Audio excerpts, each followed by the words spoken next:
Imo não quer governar, ele quer controlar. Existe algo ainda mais assustador sobre Imu. Ele não governa o mundo como um rei comum. Ele governa como alguém que decide o que pode ou não existir. Pense bem: reis governam territórios. Imu governa ideias.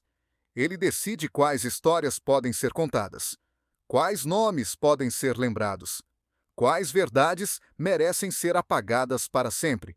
E isso explica por que o governo mundial não apenas derrota inimigos, ele os apaga da história. O antigo reino não foi só vencido, ele foi silenciado.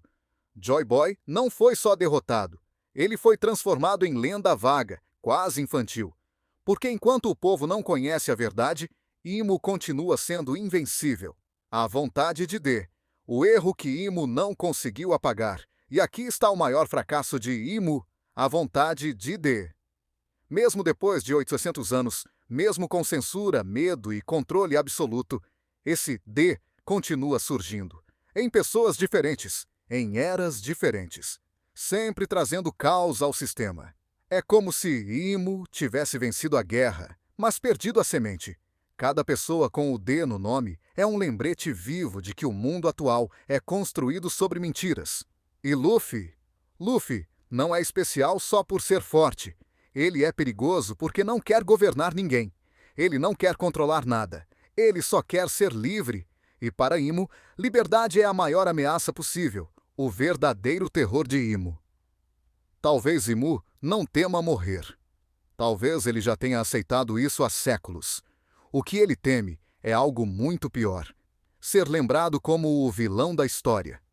Porque quando o One Piece for revelado, quando o mundo souber o que realmente aconteceu, Imo deixa de ser um deus invisível e passa a ser apenas um nome, um erro do passado, algo que precisava ser derrubado para o mundo seguir em frente. Imo não está lutando para vencer Luffy. Ele está lutando para não ser revelado. E se eu te dissesse que o verdadeiro vilão de One Piece não é um Yonkou, não é um almirante, e talvez nem mesmo alguém que conhecemos direito? Desde o começo da obra, somos levados a acreditar que o governo mundial é comandado por 5 figuras supremas, os Gorosei, 5 anciões, sentados no topo do mundo, decidindo o destino de nações inteiras. Mas, e se isso tudo fosse apenas uma fachada? Porque existe alguém que nem mesmo eles ousam contrariar.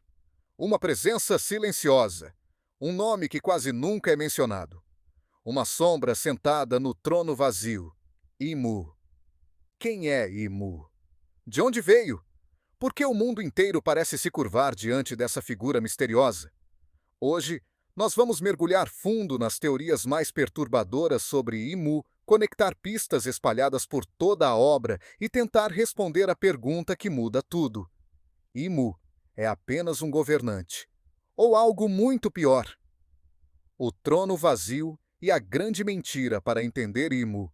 Precisamos começar pelo símbolo mais importante do governo mundial: o trono vazio. Esse trono representa um acordo feito após o século perdido. Um pacto entre os 20 reinos fundadores, afirmando que ninguém jamais sentaria ali, pois ninguém governaria o mundo sozinho. Mas esse pacto é uma mentira. Quando Imu aparece, caminhando lentamente até o trono e se sentando nele, Oda deixa claro: o mundo inteiro vive sob uma farsa há séculos.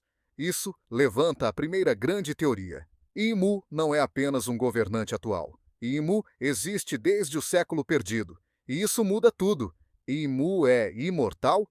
Uma das teorias mais populares e assustadoras é que Imu seja imortal. Mas não imortal no sentido simbólico. Imortal de verdade. Existem várias pistas para isso. Primeiro, a própria forma como Imu é tratado. Mesmo os Gorosei, que teoricamente são o topo do poder, se ajoelham diante dele. Eles não discutem, não questionam, apenas obedecem. Segundo, o conhecimento absurdo que Imo parece ter sobre o mundo. Ele conhece figuras históricas, sabe quais nomes devem ser apagados da história e decide quem deve viver ou morrer com uma frieza quase divina. E aí vem a teoria mais sombria, a Operação da Juventude Eterna.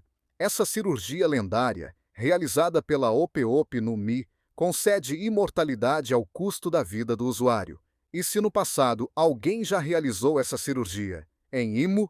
Se isso for verdade, Imo pode estar governando o mundo há mais de 800 anos. Observando tudo, controlando tudo, esperando. Imu e o século perdido. Agora, vamos conectar Imu ao maior mistério da obra, o século perdido.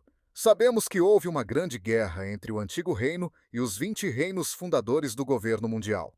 Sabemos que essa guerra foi apagada da história. Sabemos que o vencedor escreveu a versão oficial dos fatos. E quem está no topo dessa versão? Imu. Uma teoria poderosa sugere que Imu foi parte direta dessa guerra. Talvez não apenas como um líder, mas como alguém que traiu o antigo reino. Talvez Imu fosse um aliado de Joy Boy, ou pior, alguém que o derrotou pessoalmente. Isso explicaria o ódio silencioso que Imu demonstra por certos nomes e símbolos. Ele não apenas quer apagar essas figuras, ele quer garantir que nunca retornem.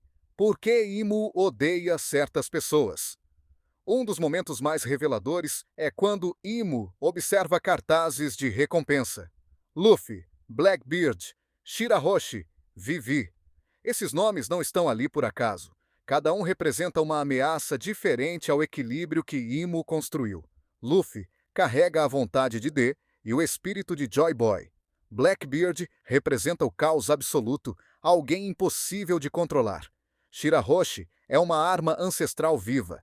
E Vivi pode carregar um legado antigo ligado ao século perdido. Isso nos leva a outra teoria chocante. Imu não governa o mundo para mantê-lo em paz. Imu governa o mundo para impedir que o passado volte. Imu é humano. Ou algo além. Agora, entramos no campo mais especulativo e mais fascinante. E se Imu não for totalmente humano?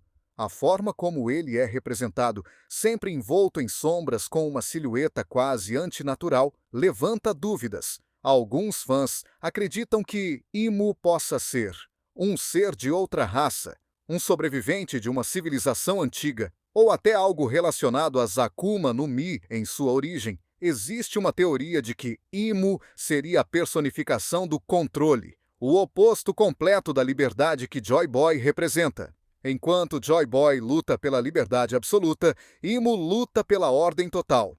Dois polos opostos, destinados a colidir novamente. IMI foi esse Joy Boy, o conflito final. Se essa teoria estiver correta, então One Piece não é apenas a jornada de Luffy para se tornar o rei dos piratas.